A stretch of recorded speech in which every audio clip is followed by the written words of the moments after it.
La victoria española libró a Buenos Aires de la presencia británica, pero sembró una serie de nuevos problemas. La llegada de Sobremonte a las proximidades de Buenos Aires el 14 de agosto solo sumó más tensión. Su retirada de la ciudad había seguido un plan diseñado por su predecesor, pero el pueblo desconocía esto y su actitud fue interpretada como la de un cobarde traidor. Esto fue rápidamente aprovechado por todos los enemigos del virrey que se beneficiaron de su impopularidad. El cabildo inmediatamente convocó a un cabildo abierto para discutir qué hacer con el virrey. Una muchedumbre apareció en la plaza reclamando que Liniers fuera designado comandante político y militar interino de la ciudad y que se prohibiera el regreso de Sobremonte. La muchedumbre incluso llegó a invadir el recinto durante la sesión para presionar a las autoridades. Esta intervención muy probablemente fue impulsada por Pueyrredón, tratando de bloquear cualquier avance de Álzaga, que era partidario del monopolio comercial. Se buscaba favorecer a Liniers, que se había mostrado más favorable a las ideas del libre comercio. Álzaga no veía con buenos ojos el poder del que gozaba Liniers. Sin embargo, la tensa situación lo obligó a aceptar su designación, suponiendo que la falta de experiencia política de éste le permitiría manipularlo y volverlo su marioneta. El 28 de agosto, una comisión se reunió con el virrey para informarle de la situación. Este, sin más remedio, aceptó lo ocurrido y designó a Liniers como jefe militar, dejando el control político en manos de la audiencia. En teoría, el poder del virrey no se veía socavado, pero en términos reales, esta fue una concesión inédita en la historia del Imperio Español y una verdadera demostración de debilidad. A finales de septiembre, el virrey se embarcaría en las Conchas con destino a Montevideo para preparar la ciudad contra el inminente contraataque. Liniers, mientras tanto, se vio atormentado por la cuestión de la rendición británica.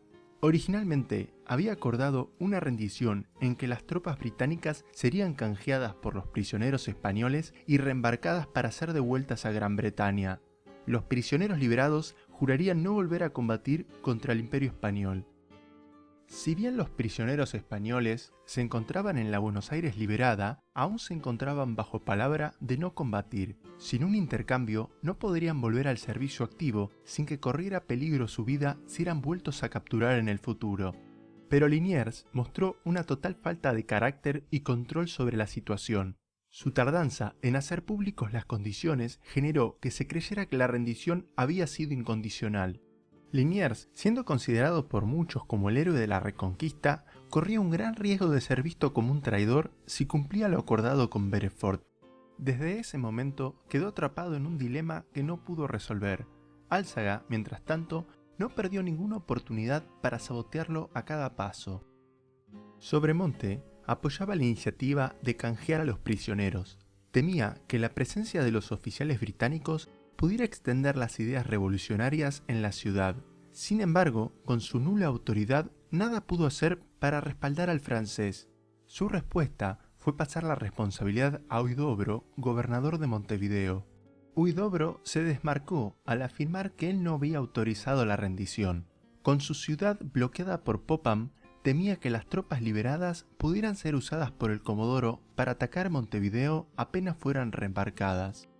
Los militares eran firmes partidarios de respetar lo acordado y Bereford llegó a afirmar más tarde que Liniers sugirió evacuar a los británicos el 27 de agosto en secreto durante la noche.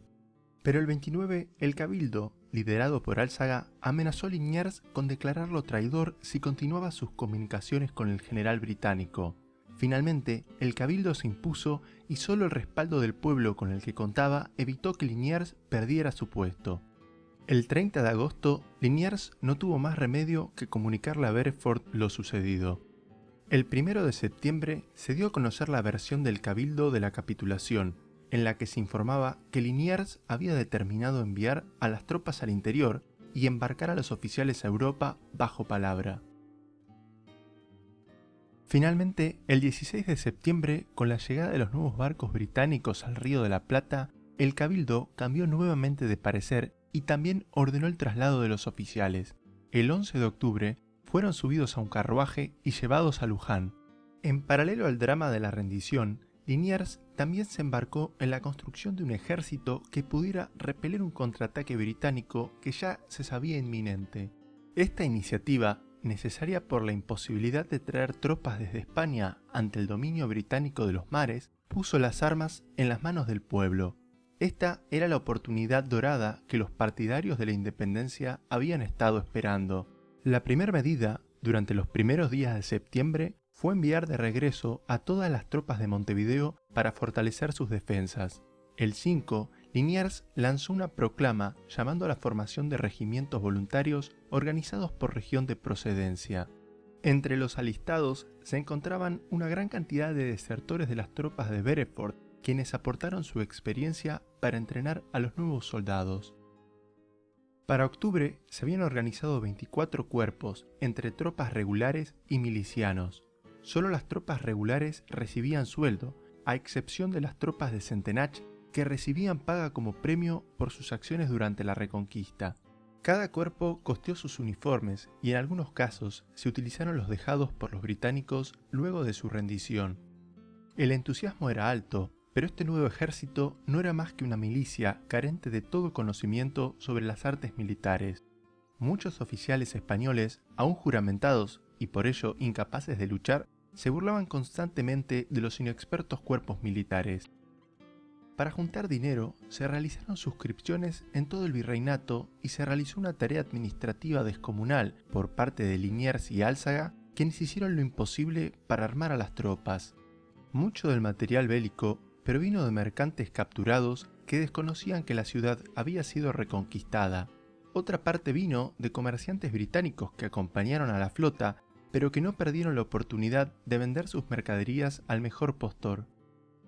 Mientras el ejército se organizaba, las fuerzas que abogaban por la independencia, lideradas por Pueyrredón, vieron la debilidad del virrey como un mensaje claro de que estaba llegando el momento de actuar y que era necesario armarse. Esta situación fue una señal de alarma no solo para el virrey, sino para todos los españoles que se encontraban en Buenos Aires.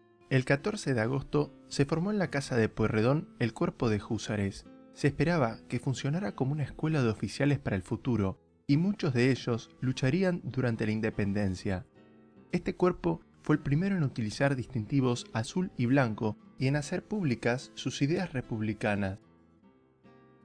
En paralelo, se formó otro cuerpo que haría historia.